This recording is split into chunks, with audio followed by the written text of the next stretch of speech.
Evo, počela je pauza, prošle su 3 revije, s nama je Monika Kravić i Ivana Delać. Djevojke, što ste večeras pogledale i kako su vam se svidjele revije koje ste vidjele? Pa svidjele su mi se revije, iako moram priznati da čekam još ove 3 koje slijede. Pa, eto.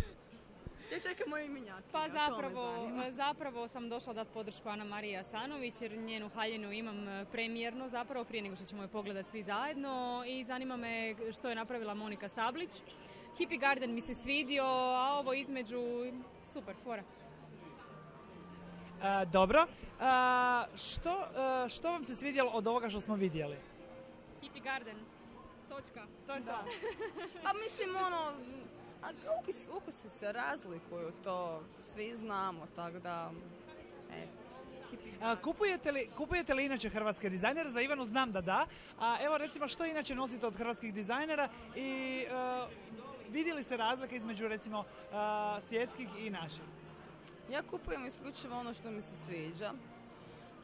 Da li se vidi razlika? Pa vjerojatno na nekim dizajnerima da, isto kao što nisu svi strani dizajneri dobri, tako da nisu ni svi domaći, a zato su neki odlični i neki strani odlični, tako da mislim da nema pravila.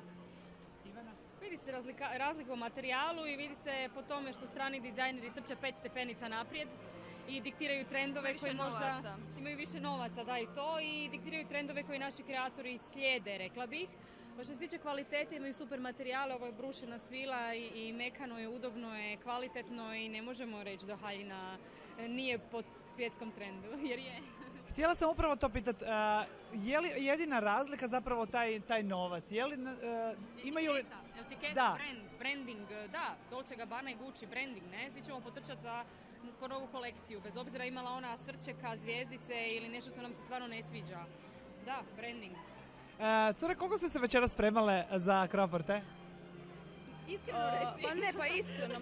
Ne, ja kad znam šta ću odjenuti, meni to pola sata maksimum. A sa šminkanjem sa svima. A ako ne znam, onda to malo duže traje. A potrudim se da znam, jer onda nemam vremena sad razmišljati previše pred ormarom, eto iskreno.